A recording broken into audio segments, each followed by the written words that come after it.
All I can think of is the sea. I can't recall exactly how it began, but I know I'm indifferent to that part of my life before it began. Thoughts of that other world are never far from my mind, but the recollections are starting to fade. I have to fix them in some sort of remembered reality before they pass beyond memory, beyond meaning.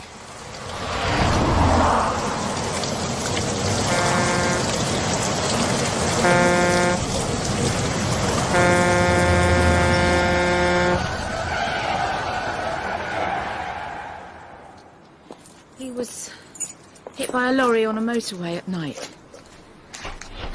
Police said he was drunk, got out of his car, started to walk up the motorway. Pouring rain. Pitch black. The car was less than a year old, covered in a film of dust. Was going to... Her face was blank with loss. What could I say? What was there to say? He died 300 miles from where he should have been. What was he... Why was he...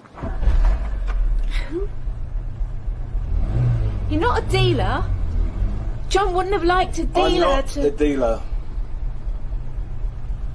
Spare keys and papers in the... She waved vaguely at the glove box. in the... She seemed incapable of finishing a sentence. His back was broken in 5 places. His skull... I sat at a table in the kitchen and wrote out a cheque as the woman wove a web of sickening details around her brother's death. What was extraordinary? Most of the blood had drained from his body, but it wasn't on the road. She looked at me, letting the absurdity of this settle. They couldn't find it anywhere. Not a drop. I needed to get away. I tore the cheque out and held it out to her. He was only 46. He was a beautiful man. I'll collect the car when the cheque is cleared. I don't believe he died in such a senseless way. She snatched the keys from the table and threw them at me. Take it. Take the bloody car. I don't often think of death, but that night I'd been so wantonly reminded of it that I couldn't escape morbid thoughts. I hold a simple view about dying. When life ends, it ends. You're here, you're not here. A mist suddenly appeared. The controls of the car became heavy and unresponsive, the road surface treacherous. The needles of the instrument started to swing wildly. But to my astonishment, I thought I could hear the sound of the sea, waves breaking, gulls. Then there was total darkness. I braked hard. The car slewed sideways and hit something. I was flung forward and banged my head. As I slowly regained consciousness, I saw the glass faces of the instruments were cracked and the needle of the temperature dial was stuck on red. The stalled engine wouldn't start.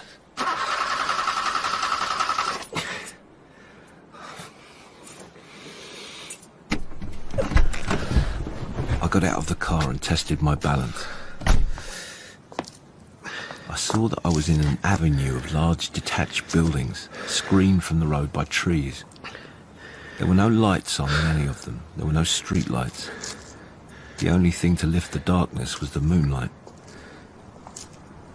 Then I heard a car travelling at speed towards me. I turned and saw its headlights.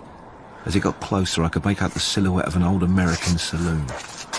I slipped into the cover of some trees. It reversed and stopped alongside the stranded car. Framed in the moonlight, I could see that it had mirrored windows, no number plates, a powerful spotlight on the passenger side. 2 men got out and walked slowly round my car. Same height, build. Both wore dark suits and heavy-rimmed glasses. One had a gun in one hand, the other a torch. He opened the driver's door and shone the torch beam over the interior. They had a brief conversation, closed the door, and made their way back to their car.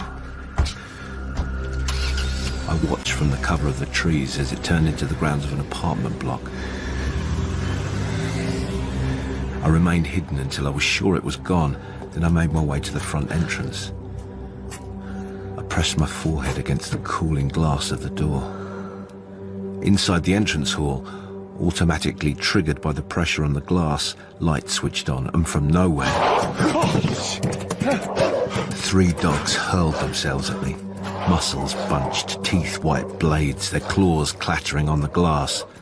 I snatched back, leaving a bruise of blood on the door. They won't hurt you. The voice startled me. Not if you're with me. On seeing the woman, the dogs calmed. What happened to you? I need to call a cab. A cab? She pointed to a gash in my scalp. That requires attention. She was oddly remote. I followed her into the block, never taking my eyes from the dogs. I followed her to a lift. What's this address? She looked at me as if I was talking in a language she didn't understand. For the taxi. She smiled a practiced smile. You need a drink.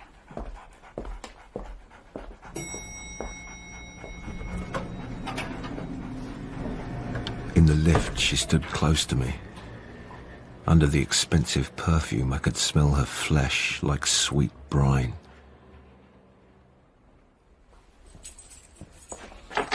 She put her purse on the table, slipped her coat off, dropped it carelessly on a chair and crossed to a drinks trolley. Brandy? I prefer whiskey. But of course. Certainly. Ice? No ice. Water? No water. She handed me the drink, then checked the gash in my scalp. What is your blood type? That bad? Do you know? No. I'll get something to clean it with. Why? Do you want to know my blood group? Excuse me. When I was sure she had gone, I stood in the centre of the room, feeling it more than seeing it. There was something artificial about it, just as there was about the woman. I crossed to the telephone and lifted the receiver. There was no dialing tone. Then I saw it had no lead. The woman returned with a basin of water and cotton wool. Sit here. She patted the back of a chair. As she started to bathe the wound, the car returned. The woman stiffened with alarm. They'll kill you if they find you here. And me. Who are they? You have to go. I could see she meant what she said. Find Hill. You must find Hill somehow. As I moved quickly from the room, she slipped something into my hand. Give this to Hill. Without looking, I dropped it into her pocket. I thought I knew the depth at which fear is buried. In desperation, I buried myself in some bushes in the overgrown grounds of a large crumbling house. The car powered past, its spotlight flooding the dead garden. I was just about to move off when I saw a light in a window. I edged to the side and looked in. The room was lit by a slide projector. Dramatic images of the sea were being projected on one of the walls. A young girl sat cross-legged on the floor, her gaze full of wonder. Sensing someone behind, I swiveled round to face a tall, gaunt man dressed in black. He was carrying a glass cane that gave off an ultraviolet glow. My daughter has never seen the sea. Realizing that he was blind, I tried to slip past, but found myself pinned to the wall, the buzzing cane across my throat. You have seen the sea? Yes. He eased the cane. I went there many times before this damnable place, when I was a child. But all I know of it, all I can remember, is its smell. Come in and tell my daughter about the sea. Before I could answer, a spotlight splashed over the row of rotting houses. The blind man instantly lowered his cane, switched off his light, and whispered. I can hide you from the eyes. He slipped silently into the shadows. You're from the city. There's no going back. You'll die here in the zone. The car stopped some way off. Another joined it.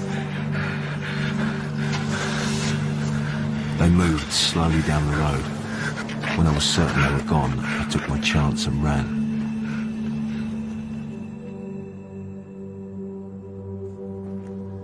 Slipping from shadow to shadow, I saw something in the distance that drew me to it. A fire on waste ground. Lying close to the fire, a naked man, hands and feet bound, his body coiled round a metal stake. There was movement in a derelict house. A face in the flare of a match as a cigarette was lit. The face of a child, yet not a child. A car appeared. A brood of feral children stepped up into the spaces where windows once were. Although the night was harsh, they were stripped to the waist, their thin bodies crudely tattooed. A man got out of the car with a torch. The brood watched silently as he walked to their prisoner and cut his hands and feet free. A second man stepped from the car, same dead face, eyes hidden behind green lens glasses. They hauled the naked man to his feet, dragged him to the car and flung him into a metal cage in the back. Then they opened the boot, lifted out a large cardboard container and placed it on the ground. The eyes got back in the car, reversed onto the road and were gone. The brood seeped from the building with a pack of wild dogs. Two of the oldest broke the paper seals, opened the container and lifted out a television. One of the girls slashed her palm with a shard of glass and smeared blood all over the screen. Then the television was raised high and carried like some sacred street Madonna into the darkness. The dog brood followed in religious procession.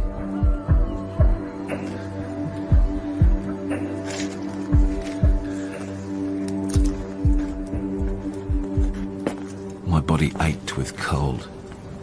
In the distance, I saw a fire blazing in an oil drum. I stopped, took a small flask of whiskey from a pocket. It was close to empty. I took a sip, looked around. The area appeared deserted. I approached cautiously. There was no one about, just a half-starved dog, its skin shuddering as it sucked in the heat. When it saw me, it limped off. I stood as close to the red-hot drum as I could bear. From the darkness came a high-pitched whine. It continued, staccato, demented. Then, a toothless face was glaring at me through the flames. An old man with a wind-up gramophone strapped to his back. The madness in his face burned brighter than the fire. He mimed a vicious stabbing. He took a rusting tin box from a bag, opened it, and took out a pair of glasses the eyes wore. One of the lenses was missing, the other was cracked and caked in dried blood. He proudly pointed to the blood.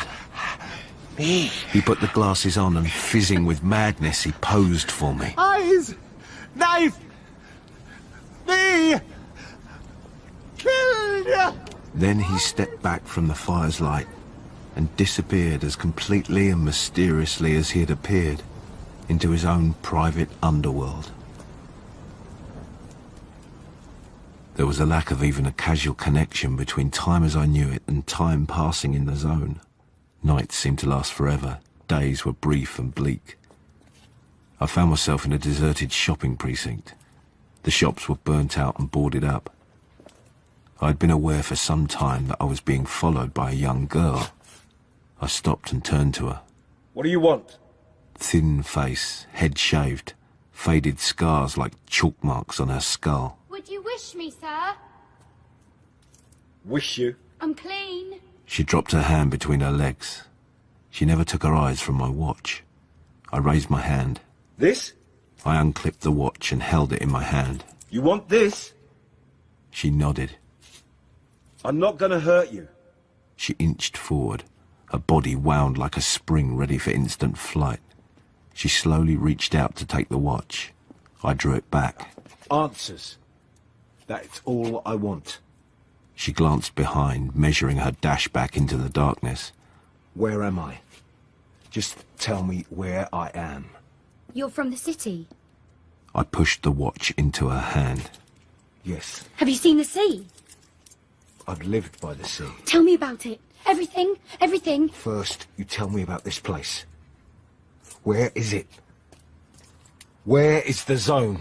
What is it? With surprising strength and without warning, she dragged me into a doorway. Then I heard the unmistakable engine of a patrolling car. The girl pulled me deeper into shadow. The goat, the eyes, they're after you. I almost laughed. Only in the surreal nightmare of the zone could these sinister cars be called goats. When it was gone, the girl eased away from me. They're after you, aren't they? Yes. Why? I didn't ask them. She smiled.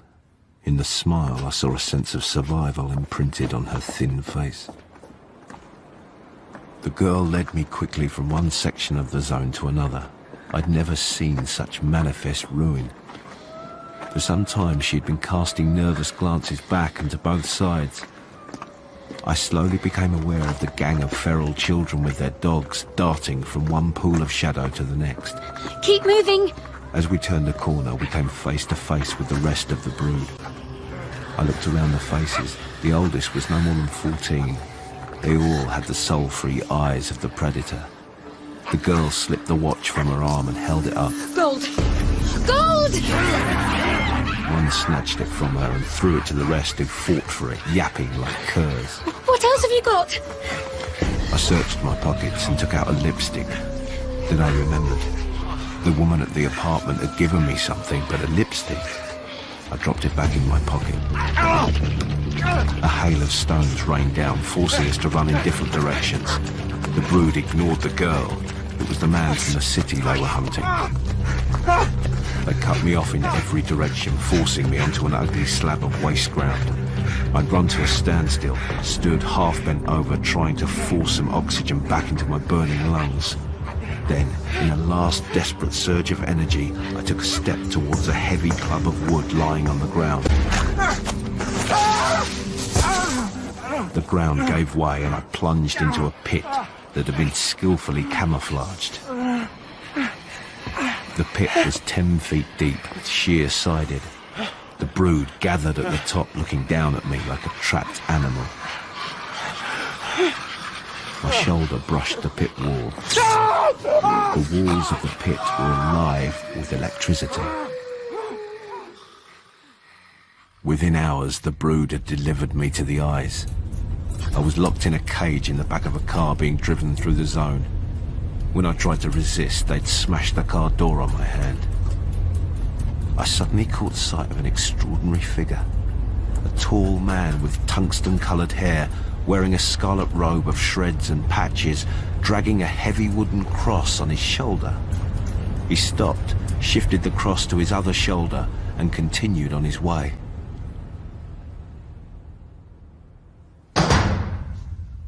The cell door was slammed shut behind me and locked. Feeling the walls like a blind man, I found a narrow bed and lay on it for some time, allowing my eyes to adjust to the lack of light. Then somebody coughed. It startled me. I thought I was alone. A match was struck, and I saw another bed on the far side of the cell. Lying on it was a man so emaciated it was hard to believe he was still alive. He lit a stub of candle on a stool and started to cough again, wiping flecks of blood from his mouth with a rag. I took out my flask, unscrewed the cap, and took it across to him. Here. Try this. You can have what's left. Whiskey. The man started to cough again, this time so violently it threatened to snap his stick of a body. I put the flask beside the candle. I'll leave it here. I crossed to my bed and lay down. I saw him pick up the flask and take a drink. Talking to walls, you start to forget who you are. My name is Hayden. Turner. A stab of pain in my hand. I winced. The eyes, they're like breaking hands. Who are they? The eyes. The lice of the zone, psychopaths. Violence is their language. They thrive on fear. You're from the city? Yes. Men like you are not here for long. They usually kill you and use you for spare parts. How did you get through the boundary? Boundary? It protects the zone. Drove through. How does it work? Scientifically? Yes. I don't know. You must know something. That's city logic. There's a magnetic field. It affected the instruments in the car. There was a brief silence. Then Hayden seemed to make a decision to trust me. The human body is mostly water. When you hit the boundary, temperature increases. It's something to do with the properties of hydrogen in a magnetic field. What happens? Your blood boils. You die. Then how do people pass through it? The boundary is breaking down. People from the city find themselves stranded here. At times, the power is switched off in certain sections to allow important zone people in and out. That's how they come and go. Who are they? Men and women who live by the darker laws of life. They run the zone. They control the eyes. How many people here? 40, 50,000, who knows? Who cares? There are a dozen factions fighting for power. Fighting for what? It's a living hell. Not all of it. Across the park... He stopped in mid-sentence and quickly blew the candle out. A slit of light appeared in the cell door. It stayed open a few seconds, then closed, and the jailer moved on. I lowered my voice. Who's Hill? Who told you about Hill? Who is he? She. She, then? There are 2 ways I could leave this cell. In a body bag. Not quite dead. It suits the surgeons. Or through that door, a free man. Hill could open that door.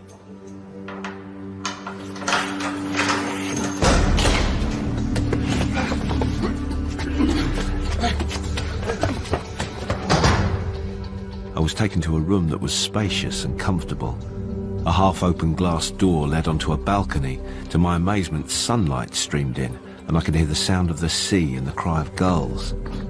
The setting would have been perfect, but for the fact that the room was 50 feet below ground. They handcuffed me to a chair in front of a desk. A woman sat behind the desk, cleaning her glasses, a hardened and already hard face when she put them on. She picked up a roll of negative. Where did you get this? I don't know what This roll of negative. Photographic negative. Never seen it before. They've given me an hour. She indicated a battery of bell pushes on the desk. If I press one of these, you will be collected and disposed of. I just want to get out of this sewer. That can be arranged, How? if we permit it. She got up, came round the desk and stood in front of me. Where did you get these? She held up the roll of negative. I've told you. Then I saw the lipstick lying on the desk. It had been pulled apart. I suddenly realised. The lipstick. Who gave it to you? A woman. Who? I don't know who she was. Describe her. Tall, dark, attractive. Lived in an apartment guarded by dogs. An Eva. There are a dozen Evas. Identical. We send them into the city to seduce. She gave you the lipstick. Yes. Why? The eyes came back. Yes. She pushed it into my hand and told me to run. That they'd kill me if they found me there. They'd kill us both. Nothing else? I got out. What did she say? As fast as I could. About the lipstick? Nothing. Nothing. Not a thing. You weren't curious. You didn't ask. I didn't even look at it. I dropped it into a pocket. I wanted to get as far away from those animals as I could. Outside, a squall of gulls seemed to irritate her. She went back behind the desk and pressed another button.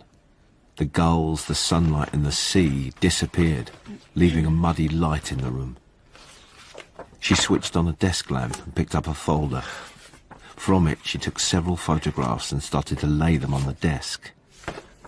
The last, to my astonishment, was a face I knew. She smiled. Tell me about Jack Cage. He's dead. I spoke to him today. He died 8 years ago. How do you explain the photograph? I couldn't. It was Jack Cage. He told me you're a thief. A brilliant thief. A thinker. He admires you. I sat next to, her name was Ms. Eyston, in the back of a stretched limo that moved slowly through the zone. In the daylight, I saw that she was older than she first appeared. How did Jack Cage get here? He needed to disappear. There are always people in the city who need to disappear for all sorts of reasons. Criminal, political, financial, even psychological. How do they find you? We find them. How? From contacts in the zone. We make contacts in the city. They come here, they have contacts. That's what they bring to us. She paused and considered for a moment. And, of course, their own particular predisposition. What did Jack bring? He's a man without conscience. The car slowed. We were stopping in a park. The trees were in bloom. The natural beauty of the place was in stark contrast to the terrible darkness I'd so far seen in the zone. My door opened with the faintest click. Ms. Eyston pointed across the park. You'll be met at the gate. I got out. The door closed behind me, and the car eased away.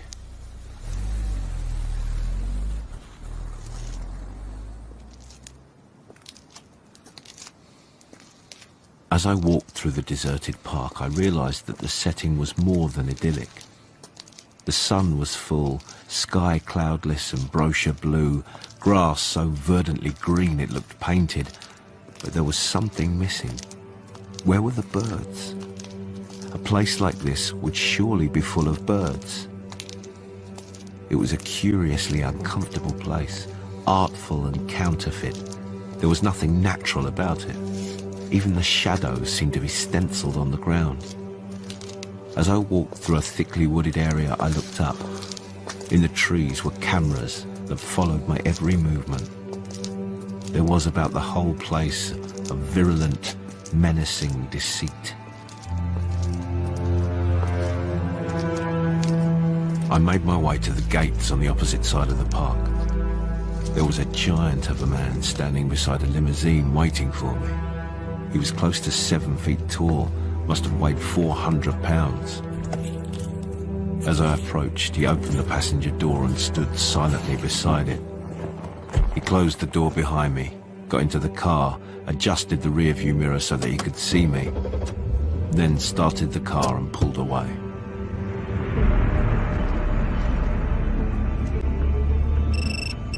Before the park was out of sight, a car phone buzzed beside me. I lifted the handset but said nothing. I knew who it would be. Turner? Turner? Can you hear me? It's Jack. Can't be. What? Jack's dead. Do I sound dead? The limousine passed a high wall that ran alongside the road.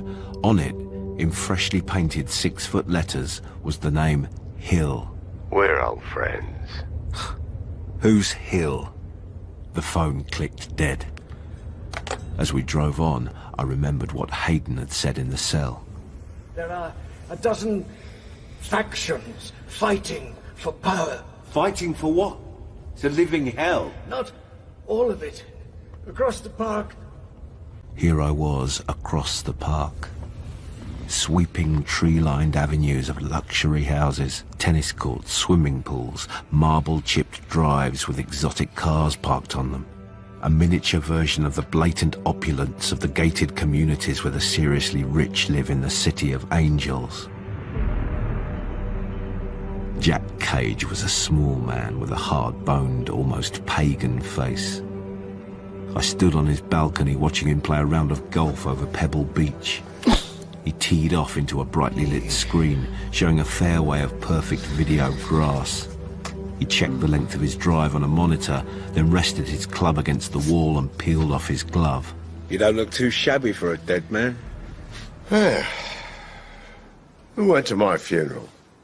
Eddie Carl's widow. Oh, funny. To piss on your ashes. Cage threw his glove across the balcony. He wasn't worth a stinking damn. So you killed him? They couldn't prove it. Didn't get the chance, did they? That's right. Who was in the coffin? I borrowed a body. Of course you did. Look, I don't want to talk about the past. Here we live in the present, day by day. Did that bitch Easton do a deal with you? What did she offer you? Way out? There's no way out, no going back, not for you, Turner. See this? He pointed to the monitor. Right here, the distance a ball is hit. The yards it goes, left or right, hook, slice. It knows the location of every hazard. That's me in the zone. I know the location of every hazard. If you want to stay alive, stay close to me. Cage was sat in a high-backed chair. Behind the chair stood a young woman massaging the back of his neck. Isn't she beautiful? Her name's Leah. I killed her husband. She looked at me briefly. I could see that she was beyond hurt. Does that disgust you? His property, his woman, everything mine. That's the law here. The law? Mm-hmm. I kill a man, what's his is mine. Call it what you like. Okay. He got up, crossed the room to a desk, opened a drawer and took out 2 sets of keys. Apartment, car, anything you need. He took a photograph from the drawer and passed it to me. Another widow? Ever kill a man, Turner? Not yet. You know your trouble? You think too much. When I'm going to kill a man, he's stark-ass naked. There's nowhere he can hide. In the city, they treat you like slime. Here, they respect you.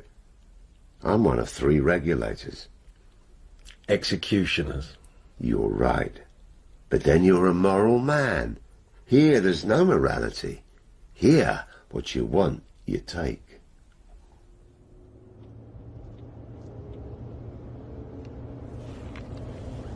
Dressed in immaculate black tie, we were driven through the most opulent part of the zone. It was as though a net had been thrown over the pest hole of the rest of the zone to keep it out. Where are we going? Jack?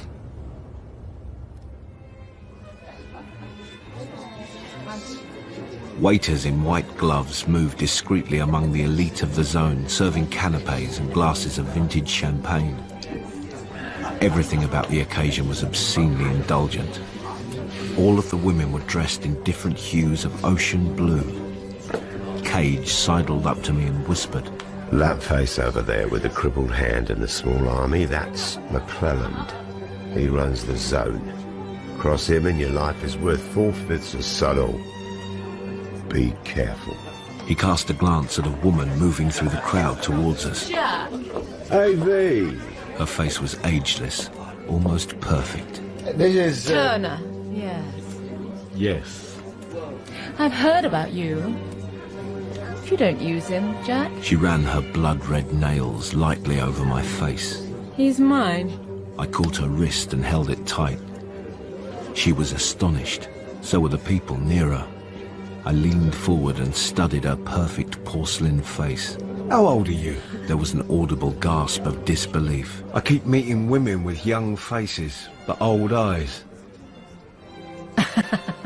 She laughed, which started a swell of nervous laughter from the rest. Don't forget me, Jack. She pressed something into his hand, then slipped back into the crowd. Cage took me by the arm and hurried me into an empty passageway. You want to get us both blistered? That lady is lethal. She's almost as dangerous as McClelland. What does she give you? He held out a small metal disc with ORHCDE engraved on it. What is it? Blood.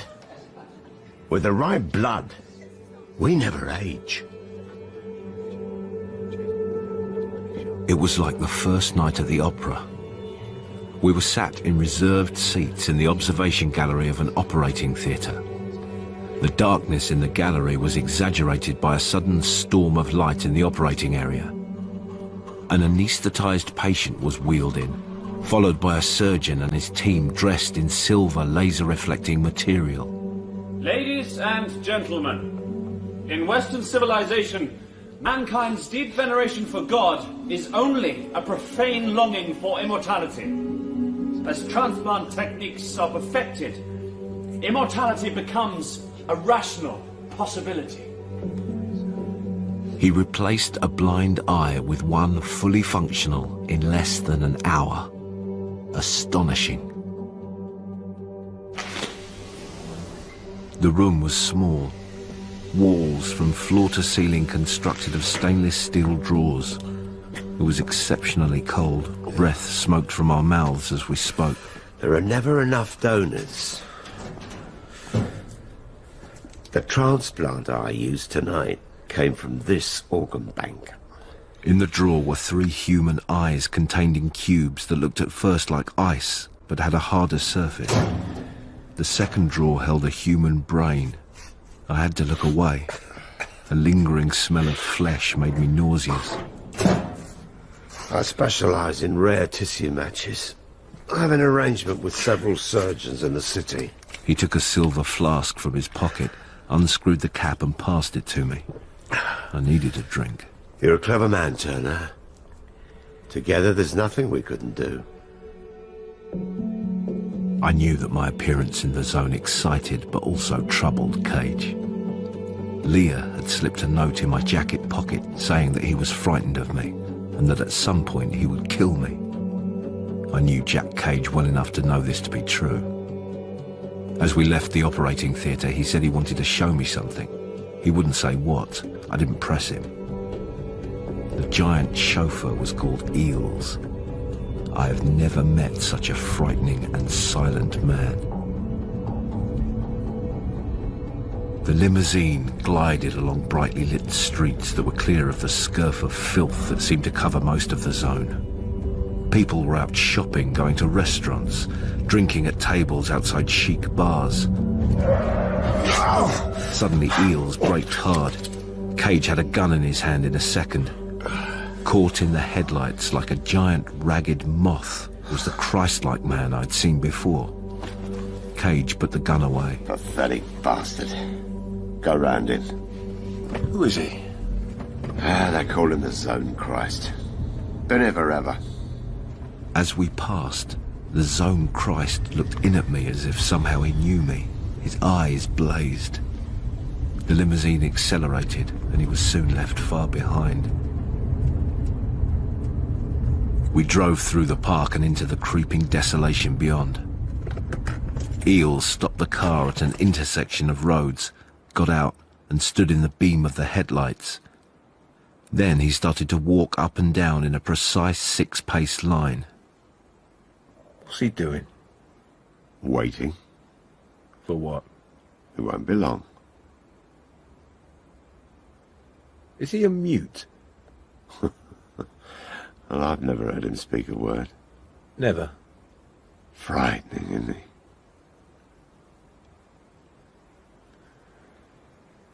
Why are we here? You still think there's a way back? Eels turned back to the car and gestured to Cage. In the distance, a man emerged from the darkness running for his life, pursued by armed men who seemed less intent on catching him than driving him in a certain direction. There's no going back. The running man hit the invisible zone boundary. His back arched, his body shuddered, then stiffened. He toppled backwards and lay still. Eels got back in the car.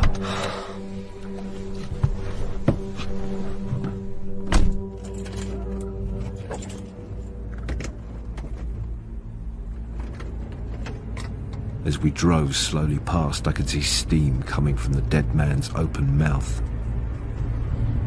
You ice-hearted bastard. Who cares? I care. Don't you understand? With me you can make it here.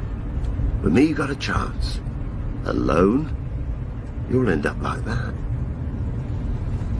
We drove on in a heavy silence. I had to make you understand. Who do you answer to, Jack? No one.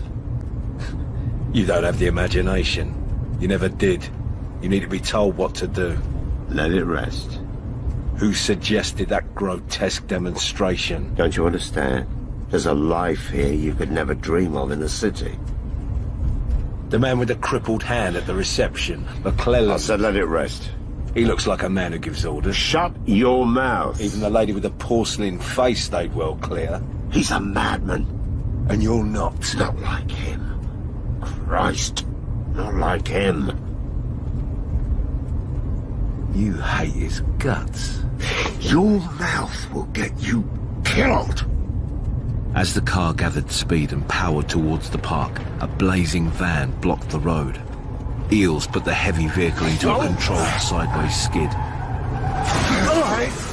Hit the back of the blazing wreck and spun it round. Once the limousine was past, he got it back online and accelerated away.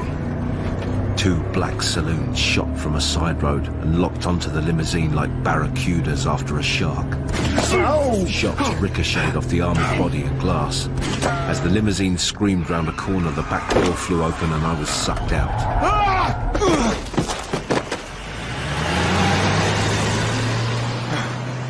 When I looked up, the 2 cars had turned a corner. Then I heard one skid to a halt and reverse at speed. I struggled to my feet and ran for the cover of a shop doorway. I tucked myself as tightly as I could into the darkness. Then, to my relief, I heard the car accelerate back the way it had come. I knew that I had to escape this half-known hell or die trying.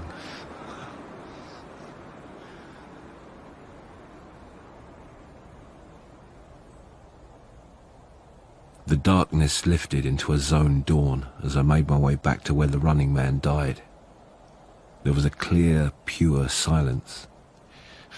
I moved slowly, deliberately towards the lethal zone boundary. I knew that if I hesitated, I might not do what I had to. I walked straight ahead, past the point where I saw the running man fall, and continued on. I was dazzled by a pink-silver glare, like blood seen through closed eyes on a scorching summer day.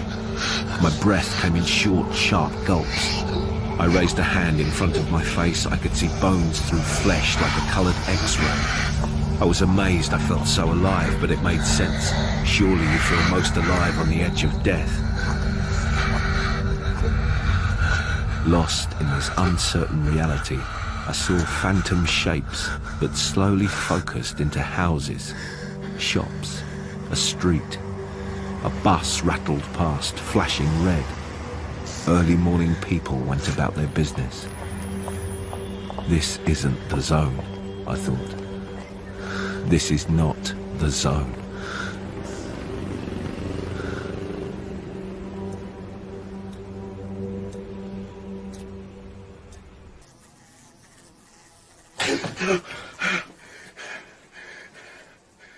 Back.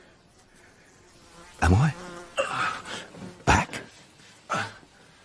In the city? But is it real or is it... I struggle to remember, then struggle to forget that other half-known hell. Can't stay here too long. Someone will come. Damn gun.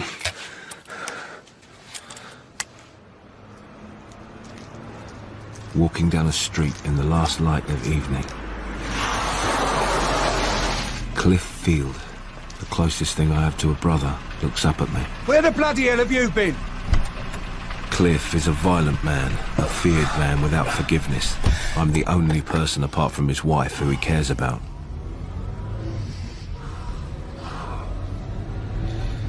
Jan's been sick with worry.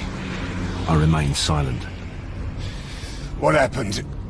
What happened? Your car caught fire. That seems so long ago, when I met the strange woman and bought a dead brother's car. I've almost forgotten it. Oh, that was nothing. Nothing? He points to the bruises on my face. And those? The car gutted and the bruises? Nothing. Look, Cliff. No, you look. Someone's ironing you out and I want to know who. I want to see his face while he's still got one. An awkward silence falls between us. The edge drops out of Cliff's voice. It fills with a quieter concern. Why won't you tell me? How can I explain something I don't understand myself? There's nothing to tell. The silence settles on us again. I sit at a table with the two people I know best, and yet they are strangers. Not hungry? Sorry. Jan is 10 years younger than her husband. She has a piercing sweetness. Oh, why don't you stay a few days? I sip my wine. Just a day or two. It's nice and quiet here. I'm okay. You disappear off the face of the earth for 3 weeks and you're back looking like death. 3 weeks? 3 weeks? 4 or 5 days? Cliff glances at Jan, then looks hard at me. Nearly a month, John. I'm drawn to the luster of the darkness beyond the car as Cliff drives me home. I find myself filled with an intense longing for that unnatural place where I've been.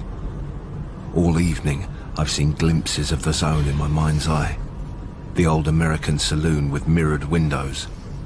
The cloned grey men, their nerveless eyes hidden behind green-lensed glasses.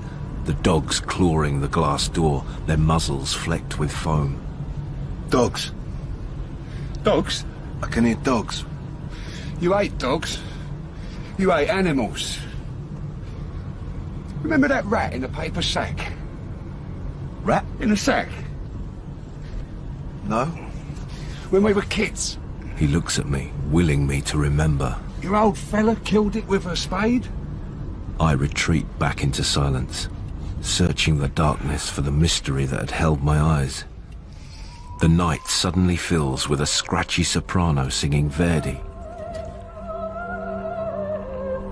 Then I see him quite clearly. The old man from the drum fire in the Badlands of the zone. He squats in a dry corner of a derelict house, winding his gramophone while his one record plays. He lifts the tin box from his bag, takes out the bloody glasses, puts them on, and fizzing with madness extravagantly conducts the opera. John. The old man's music calls to me, eerie and sinister. John? I feel a lingering sense of drift, as though I am wandering away from my life. John! I am still John Turner, but less and less. Parts of my past are starting to disappear.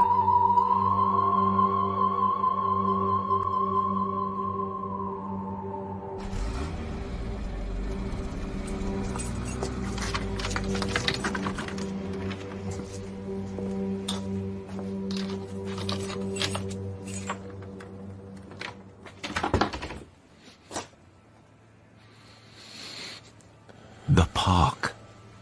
The perfect park in the zone. Sheltering from the sun under a tree. Plucking a blade of grass. Putting it between my lips. The pungent vapor it gave off as though dipped in acid, blood on my lips. That's the smell. Burning rust. On the floor, park grass smouldering in a saucer, giving off a saffron smoke. I stand staring down at it, mesmerized by the fantastic images I can see in the curling smoke. For a moment, there is a perfect silence. Then it is broken by a voice behind me. He sent me to take you back. I start to feel a creeping paralysis. The muscles of my mouth seizing up. My mouth won't form words.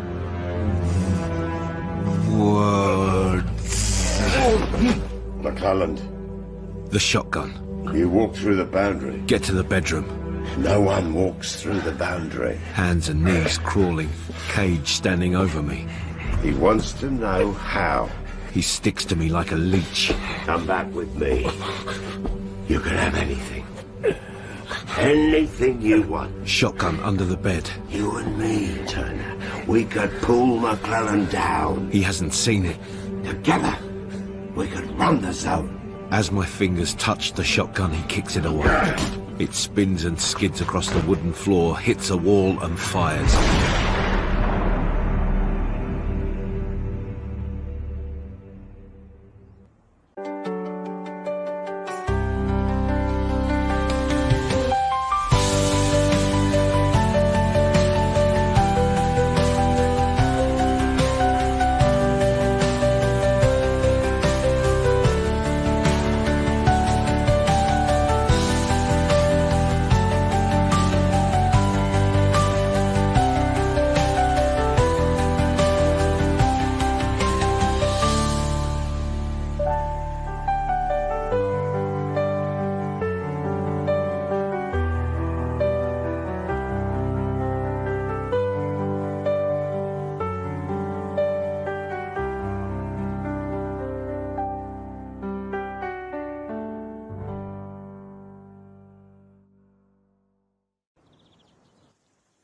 I'm sitting beside a swimming pool in the grounds of a luxury house in the zone. My eyes are protected by dark glasses. At the end of the pool are 2 armed guards who occasionally glance at me. A woman appears, perhaps 30, her dark hair jailed in a bun. As she approaches, I can see that she wears a fugitive expression, as though at some point in her life she has become lost, taken a wrong turning, and now cannot find a connection to anything. She arrives at the chair and stands, looking down at me. I'm Dr. Costello. She lightly taps my foot with hers. You're not asleep. I can smell the heat on her flesh as she bends over me. How's the face? One side of my neck and face are covered with a sterile dressing. You're lucky not to be blinded. She gently eases the dressing back to take a look. I brush her aside and walk to the edge of the pool. She looks at the guards, quickly indicates that everything is under control, and moves forward to approach me again. I stare down into the mirror of water, then throw the glasses aside, rip the dressing from my face and toss it into the pool. We have to learn to trust each other. She hands me the glasses. I'm the only hope you have, believe me. Give me one good reason why I should. It's my job to keep you alive. She takes a closer look at the shotgun pellet scars critically close to my eyes. We start testing tomorrow.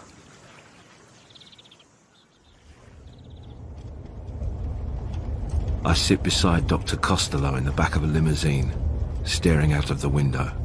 I'm wearing spotless white linen gloves, over which handcuffs have been locked. Dr. Costello is plainly worried about my physical and mental condition, but she makes no attempt to talk to me, as she knows she will get no response. A goat is following close behind, its headlights dipping and flaring into the back of the limousine.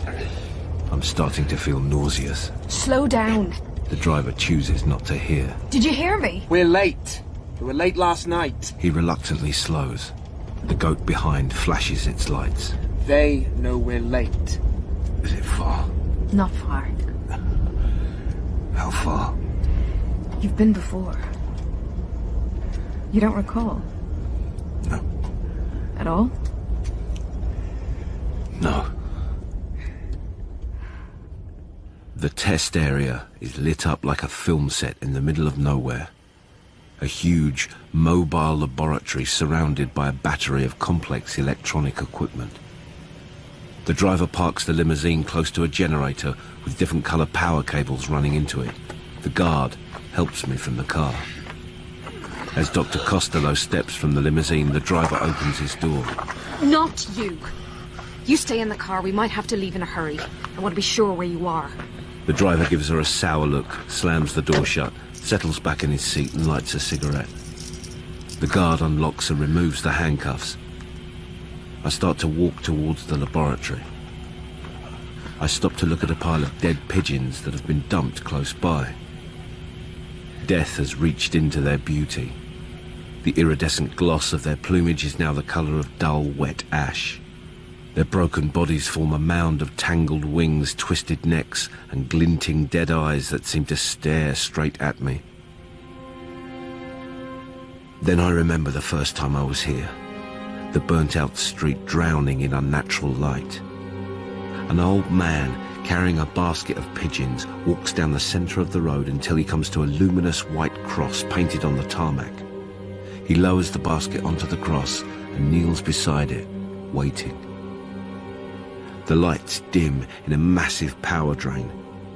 The old man throws back the lid of the basket, releasing the pigeons. They fly as a flock, a wedge of flashing colour. As they start to climb, they hit the invisible wall with a jolting hiss and slowly spiral lifeless back to the ground. We've been here before. Do you remember? As the guard takes my elbow, he urges me on. I stumble. The doctor moves quickly forward. Don't touch him! The guard steps back as though he's been stung. She slips an arm round my waist and drapes my arm round her shoulder to take my weight. You okay? I nod. With a parting glare at the guard, she helps me towards the steps that lead up to the laboratory. Most of the space is taken up with state-of-the-art digital equipment linked to a bank of computers. Technicians are busy lining up the technology. Dr. Costello guides me to a chair at the far end where a space has been cleared. She moves away to check the emergency oxygen. A technician approaches and removes one of my gloves. My fingers, from tip to first joint, are coated in gold.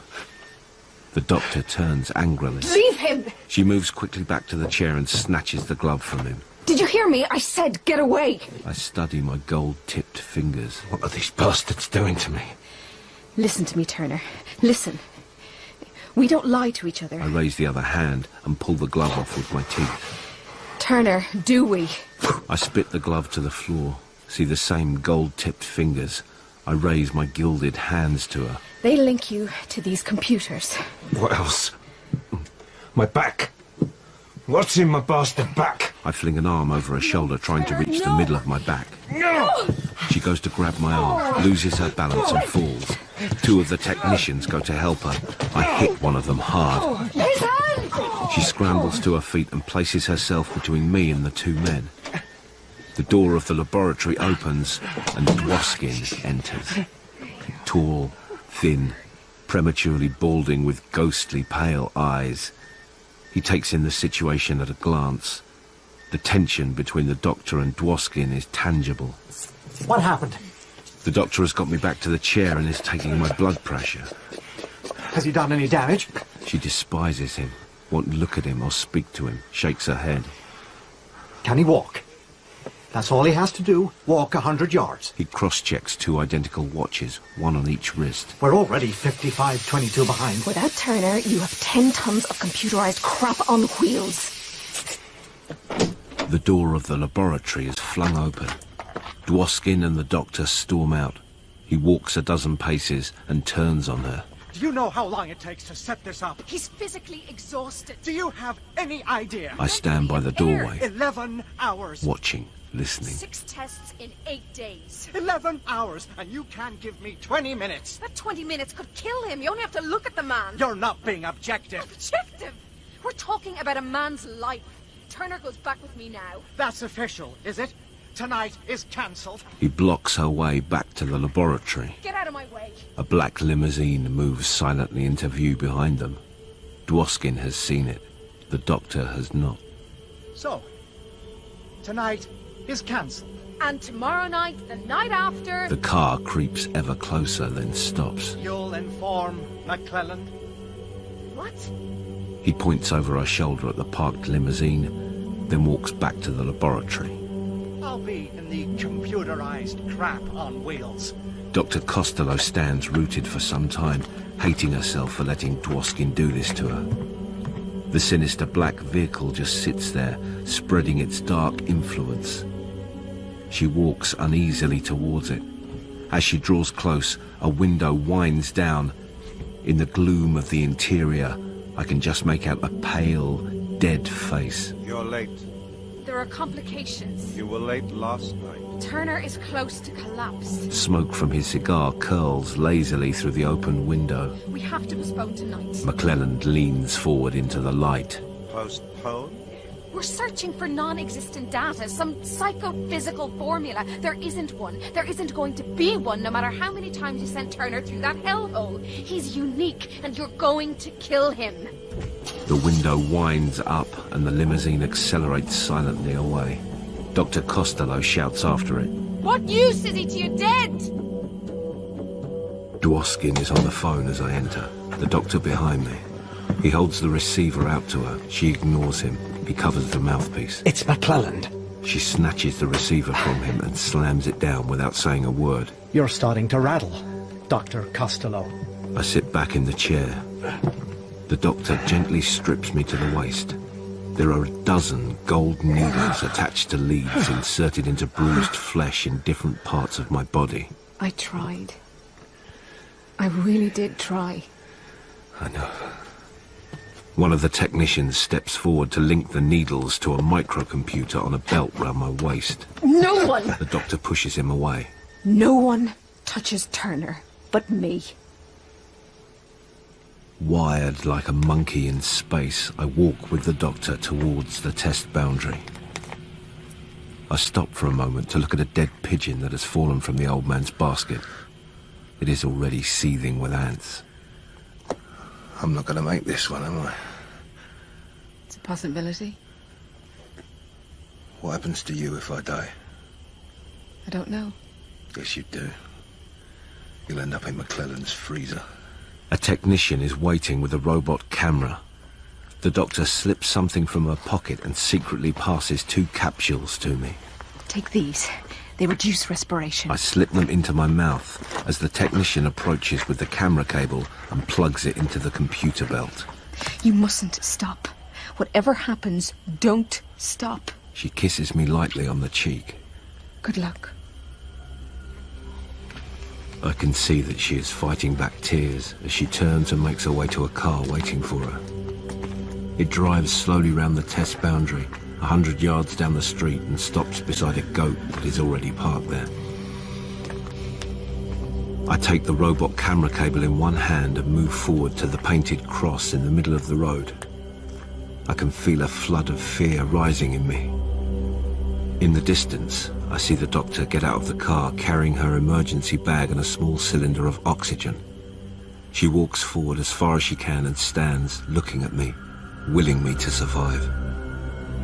The dimming of the lights is my cue to move past the boundary into the test area. When it happens, I remain still. Dwoskin's voice comes over an earpiece. What's the problem? I stand motionless in silent defiance. Talk to me. I look up, run my eyes over the shells of buildings on either side of the street and call out. McClellan!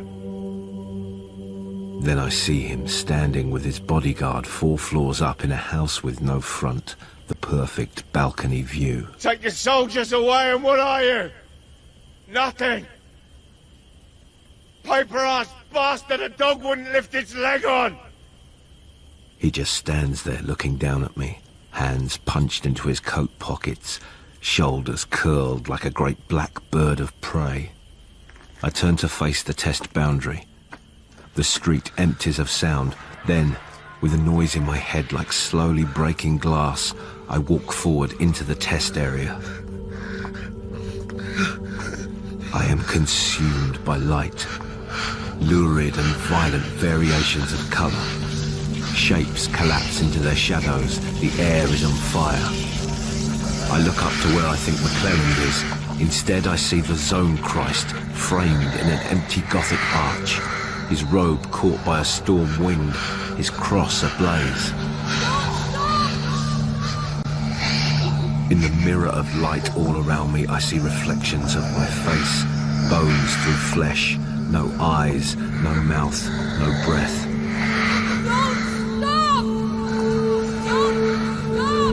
I stagger out of the test area, freed from the drowning heat, bleeding from nose and ears. I hear Dr. Costello's voice, as though coming out of an anesthetic. Turner! Turner! She rips the camera cable away and helps me to the car. The driver makes no move to open the door. If this man dies, are you going to inform McClelland? The driver quickly opens the door and helps the doctor get me into the back seat. I slump, chin on chest, dangling hands. She gets in beside me. She gently eases my head back and wipes the blood from my face. She slips the mask over my nose and mouth and turns the oxygen on. Nothing has ever felt quite so good. I have survived, but only just. Dwoskin looks in. Technically, you're dead. The doctor takes my hand and slips the needle of a syringe into a vein in the back of it. Technically, he should be. What would have happened to you then? She has to smile. You'd have ended up in McClellan's freezer. If he dies, we must have his body for autopsy. He's not going to die. She looks down at me. I've closed my eyes. She knows I'm not sleeping. She knows what I'm thinking. Faced with death, everything trivial disappears. Past and future mean nothing. The endless present is all that matters. The limousine speeds through the zone. I'm slumped against Dr. Costello, wrapped in a blanket, still taking oxygen. The lights of the following goats splash into the back of the limousine on the unmade road.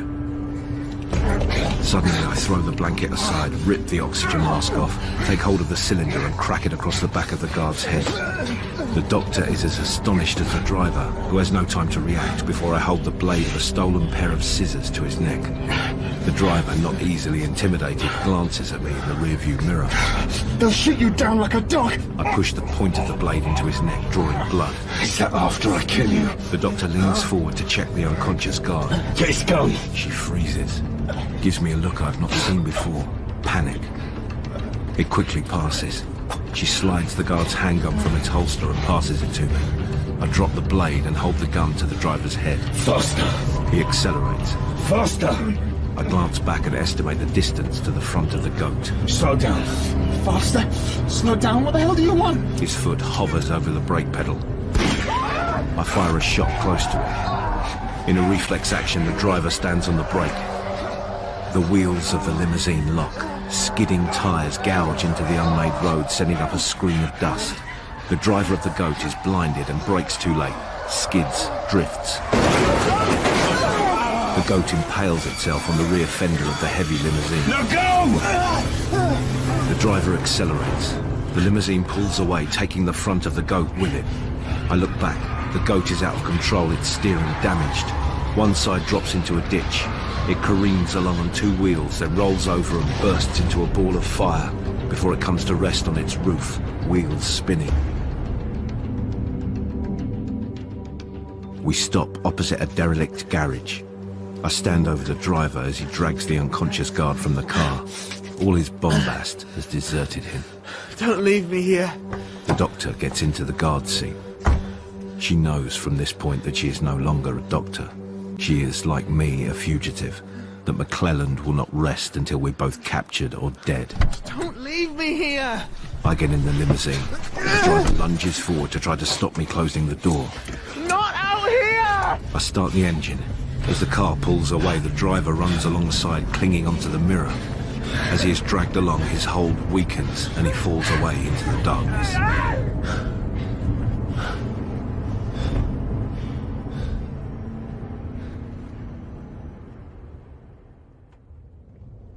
I drive as fast as the road conditions will allow. All we can do now is press on until we come to some recognizable place. As we approach what looks like a town, I slow down. Do you know where we are? No. I'll leave you safe somewhere. Dump this, rest up a couple of days. Then through the boundary for the last time back to the city. You can't. You'll die. I didn't die an hour ago. You damn nearly did. I'd hate to live on the difference. I'm going. Whatever you say. She slips a small automatic from her pocket and points it at me. I'd rather kill you now. What about your Hippocratic oath, Dr. Costello? Feeling foolish, she slowly lowers the gun. I'm no longer a doctor. I understand her sadness. I am responsible for it. We drift on in silence. We both know that, like so many others in the zone, we are traveling in the direction of our fear. We have stopped for a short rest. I lean forward in my seat and close my eyes. She puts a comforting arm round my shoulder. Perhaps in a year or... Car lights approaching in the distance. She grabs my arm. Where the hell do we go now? I know someone. What? He'll help us.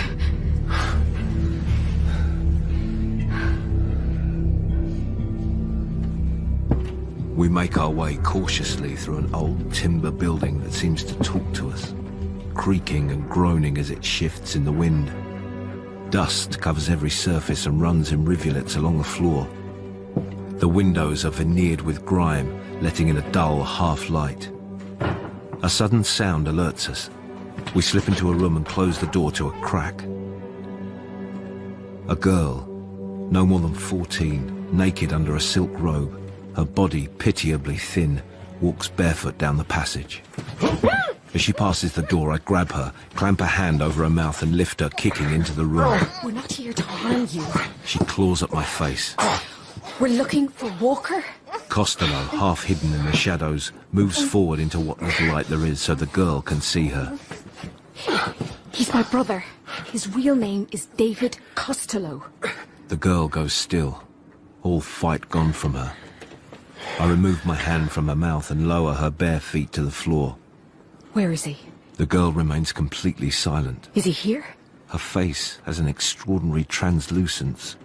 Her sly eyes look through Costello like a cat. She turns and walks down the passage, turns to check that we're following. She's in mute. The melting ice has formed pools of water on the uneven stone floor of the cellar. Lying in a coffin of carved ice blocks, his eyes open, wetly shining, is David Costello. Around the ice coffin are propped pictures of the sea that have been cut from magazines and pasted onto cardboard stands. For each picture, there is a flickering candle. Tears brim in the doctor's eyes as she looks down at her dead brother. How the dead cling to the living.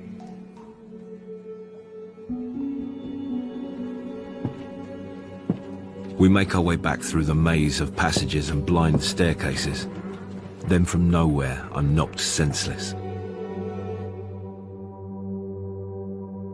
I sit alone at a table in a bare room in an abandoned military complex, nursing my head and holding a mug of tea.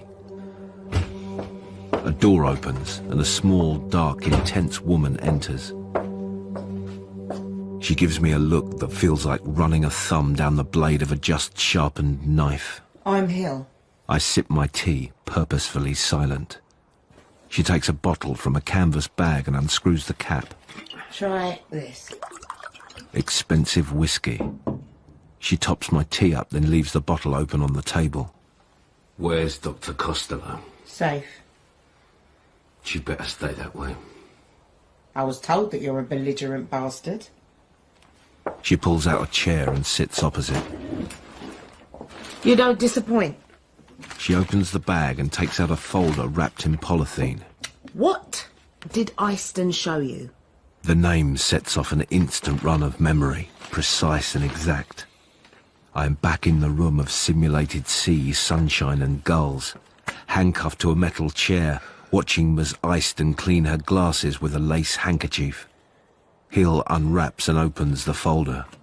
It contains photographs, newspaper cuttings and drawn portraits of people. Prints from the negatives you were given. I'm still in that room, chained to the chair. Turner. Listening to the taped squall of gulls. She showed me 5. Hill starts to sort through her photographs. I went to his funeral. Jack Cage? Yes. He's buried a few here. She slides one of her photographs across the table to me. Is that one of the men she showed you? I take my time, study the photograph. It is of an elderly man with a sallow, secretive face, hooded slits for eyes. Well? I push the photograph back to her. He's one of them.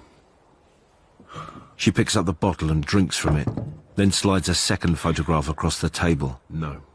A third photograph is of a younger man. He looked older. That was taken 10 years ago. I look again, nod. To save time, Hill passes the folder of faces to me. I pick out a third. She lines it up with the other two. I work my way through the rest and look up at her. Just 3? The other 2 aren't there. Can you describe them? One, maybe 60, looks younger, grey hair, handsome, bitter face, cruel eyes.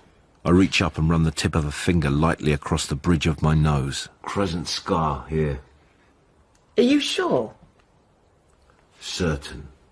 I sip my whiskey tea. Hill goes back to her bag, takes out an envelope from which she draws a smaller photograph. She studies it for some time, with the sort of look when you're trying to deal with a past that is never quite past. Is this him? I recognise the face instantly. Yes. He's dead. So was Jack Cage. I saw him. Half his head blown away. That was the man. She counts off the faces. Stirk, Morgan, Ike Green, and She places the smaller photograph in the neat line. Jack Macklin. You said 5. Who was the 5th man? Can you describe him? I pick up the bottle and top up my tea. It was a woman. A woman? About 30, square face, short dark hair parted in the middle, glasses. Hill smiles a smile of recognition. Monk. She starts to gather up the faces, place them back in the folder, back in the bag. No one knows what McClellan's business in the city is. A lot of people have died trying to find out. Come with me. She stops and turns back when she realises I'm not following. Where is Costello? She's quite safe. She's resting. I remain seated. We need you, Turner.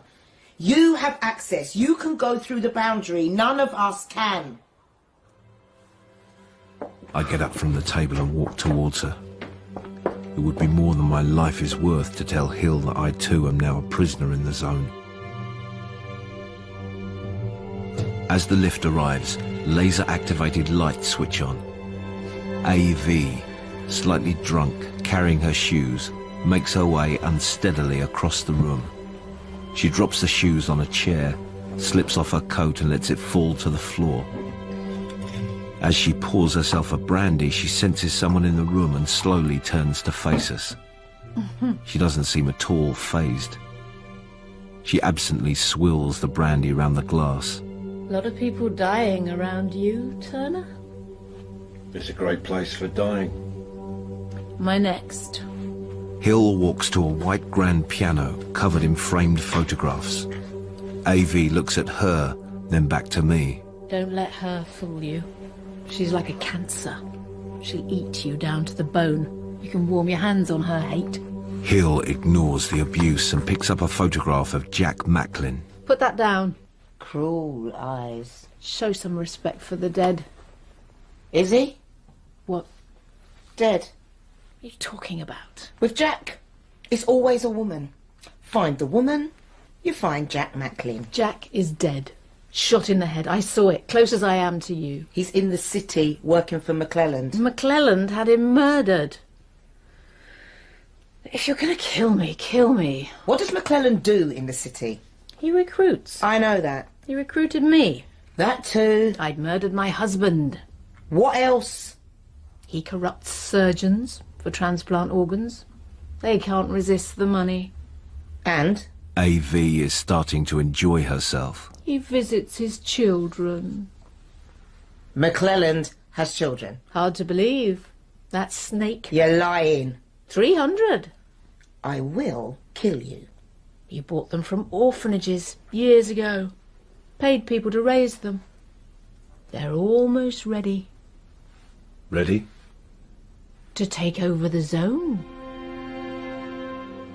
Lit by the headlights of a car at the back of the military complex, 40 dead are laid out neatly in a single row. Hill walks slowly down the line.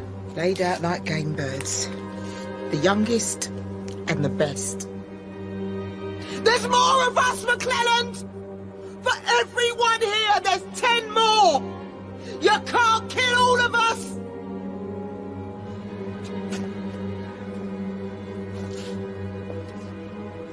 The last is Costello. I stand looking down at her face smoothed by death. We better get out of here. We drive in a strange sense of silence, as though nothing after will be quite the same. When the edge of the outlands meets the back blocks of the zone, the spill of buildings are lit with flickering yellow streetlights that give the area a jaundiced, palsied feel, as though anyone foolish enough to enter will leave infected. Dump the car. Hide it. The roads are too dangerous. We soon find ourselves in the graveyard of a derelict church.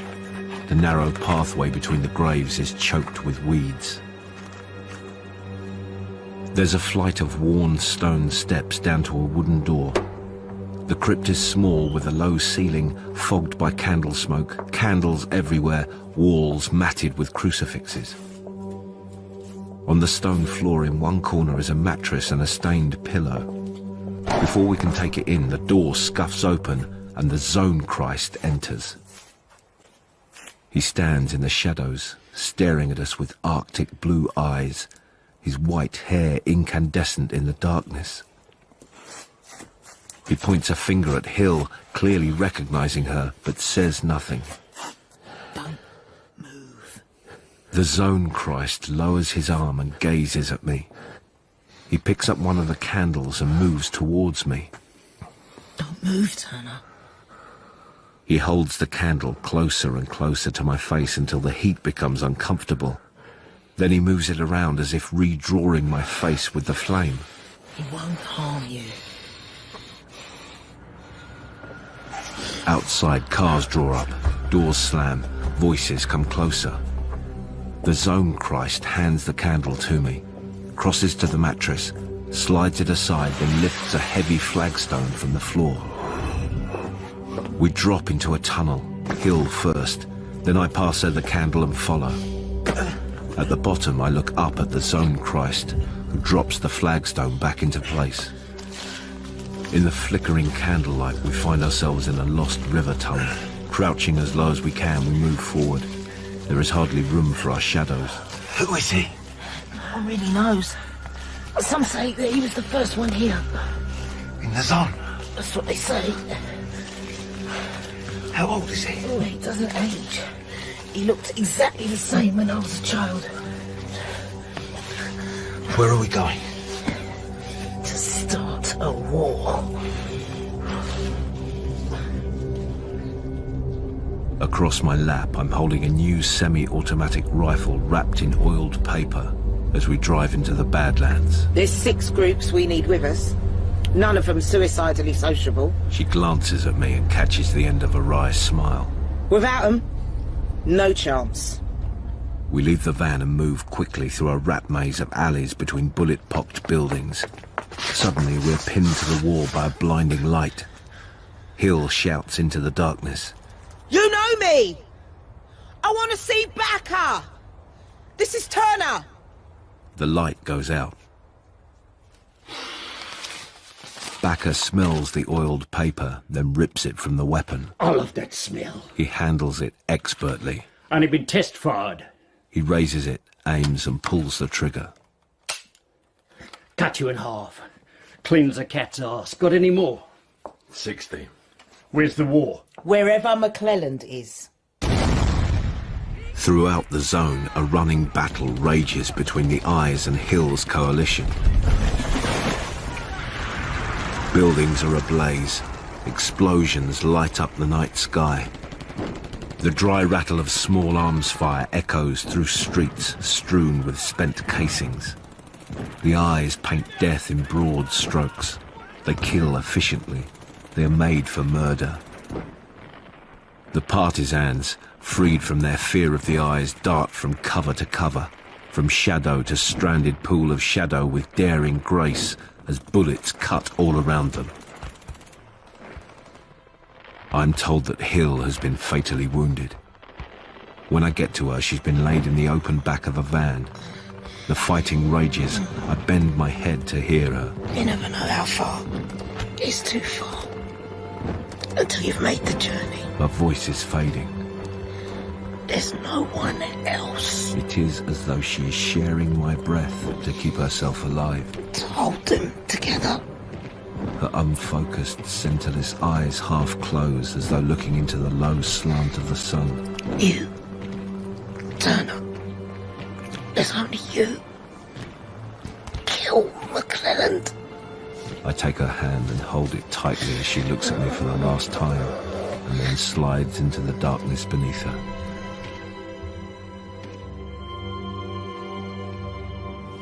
Vehicles are parked with their headlights trained on a wall with Hill's name painted on it.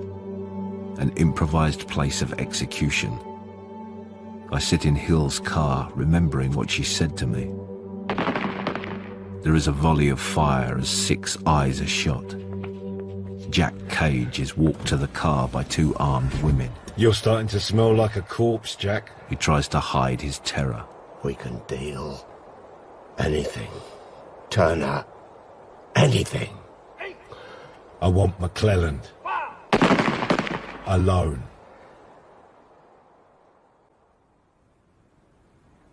I am back at the blazing oil drum in the zone's no man's land.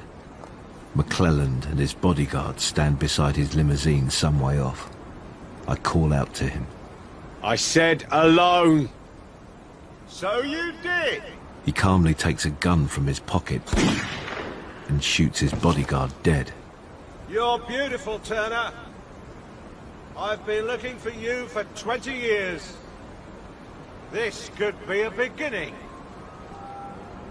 The grim night is suddenly filled with the scratchy soprano. For a moment, McClelland is distracted. When he looks back, I'm gone. Turner? Turner!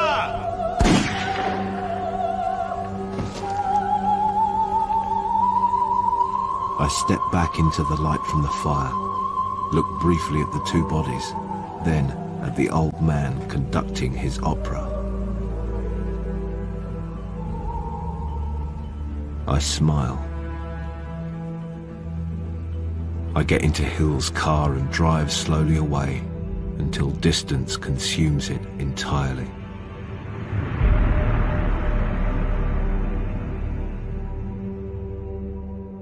You've been listening to The Zone by Trevor Preston, starring Ben Crowe as Turner. Dr. Costello was played by Sinead Keenan, Hill, Claire Perkins, Dwoskin, Clive Hayward, Cage, Stephen Greif, Cliff, Harry Myers, A.V., Elaine Claxton, McClelland, David Cann, Baker, Michael Burtonshaw. Other parts played by Jamie Barbakoff, Matthew Watson and Wilf Scolding. The Zone was directed by Toby Swift.